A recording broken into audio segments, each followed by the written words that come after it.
Hello, listener. This is Suyana doing the discussion portion of Chapter 8, Meet Yourself.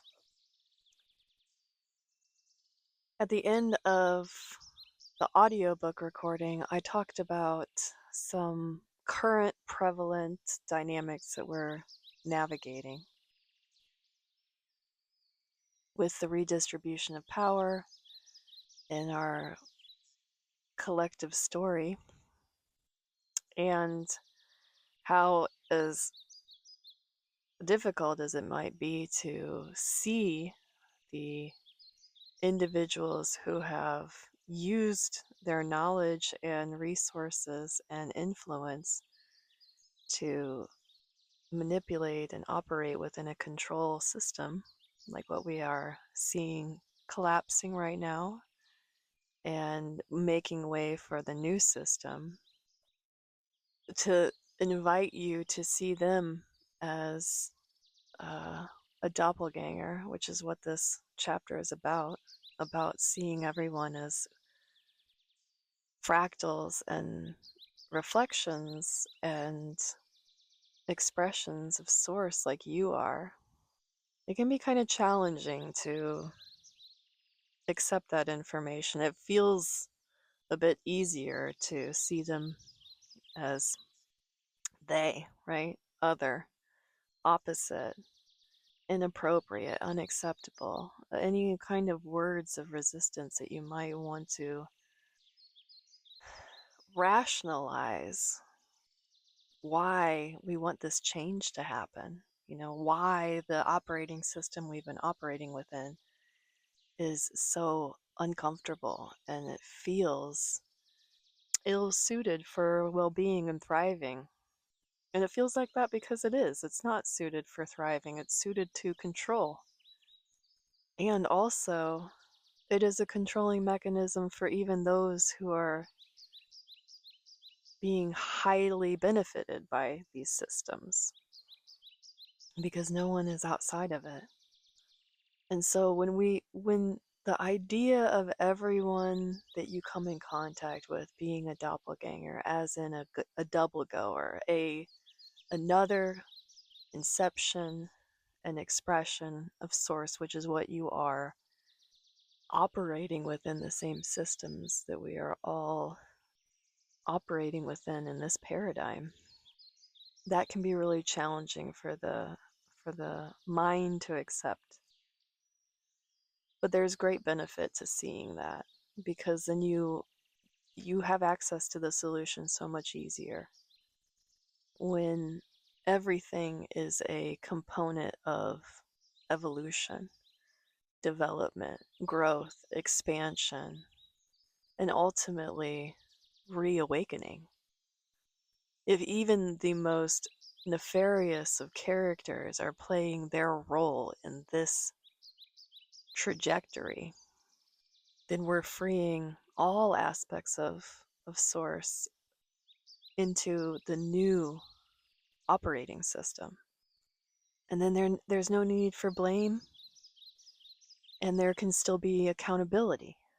There's no need for punishment and reward, but there can still be a redistribution of power and a recalibration for everyone involved to level these old systems and build on top of them, imagining them as fertile ground, new systems that operate on foundational principles like honor and sustainability and equitability and inclusion and well-being and short-term benefit balanced with long-term flourishing outcomes.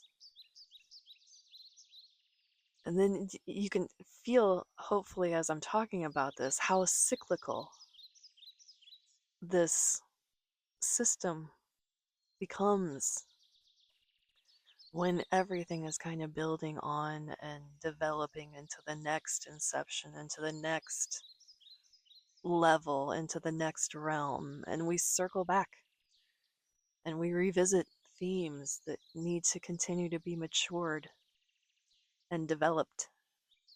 And we're eternal beings, so as much as it might feel like we are imprisoned in time, this realm is really built for the development of manifestation and experience to happen over the course of time. And we are here intentionally, so we must have decided at some level of ourselves that time was a very useful parameter to operate within for whatever growth and expansion and experience we were intending to have here. So, on that note, let's get into the workbook. The reflection for Chapter 8 is as follows.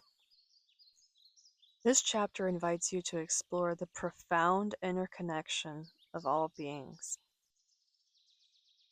What if every person you encounter is in some way another version of you, a doppelganger, a reflection of a shared consciousness experiencing itself through infinite perspectives? What if every relationship, challenge, and joy you experience is part of a grand, intentionally designed journey toward self-realization? When we embrace the idea that we are all fragments of the same infinite consciousness, we begin to see life in a new light. Our interactions with others become more meaningful, and our resistance to our circumstances can soften. By recognizing the divine intelligence in every moment, we shift from separation to a deep, unshakable connection with all that is. This perspective allows us to navigate life with greater love, patience, and trust. I oftentimes talk with my beloved companions in life about these types of topics. If you were a part of my inner circle, you'd know this isn't just a book I wrote. This is really how I am as a being. I love to talk about these contemplative topics. I love to give context and value to the operating systems that we are navigating in this reality. And time is one of the things I enjoy talking about, because the majority of what and who we are exists beyond time and space. And so this focused aspect of self, which is you and me, chose time and space to express our creative power and potential. And that's not necessarily always a pleasant process. But if we are maturing that particular aspect of our infinite selves and developing the skill of intentionality consistently, then it's a great classroom for that to take place, because time and space gives us moments to reflect, to contemplate, to evaluate, to reassess, to pivot, to recommit, to double down, to be involved in every single moment of the creative unfolding, or to be in resistance to it and feel like it's a painstaking process. And that's the level of freedom that we have here. And I find it fascinating.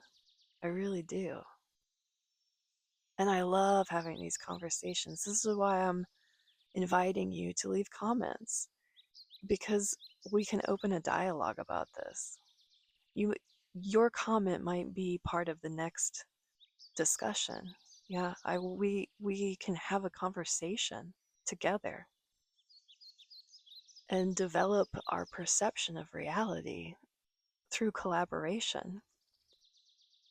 That's kind of the goal of all of this. That's why I'm sharing my entire book on YouTube and doing the discussion for free.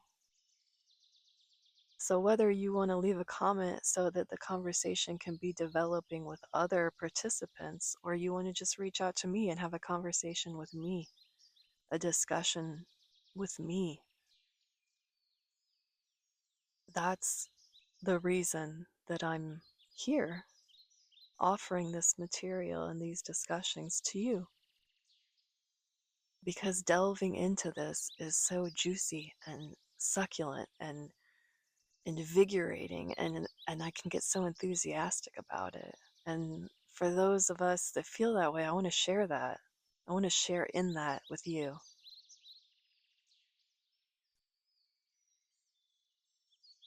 So here are the journal prompts. If you're a more solitary person and you like to dive in deep with me, myself, and I. Oh, and just as a side note, it can always be some and both energy. Do the journal prompts, reach out and connect, and both. That's my jam. Okay, so the journal prompts for chapter 8 are: 1. Consider a time when you felt deeply connected to someone, as if you had known them forever. What do you think this connection revealed about your shared existence? Journal prompt number 2.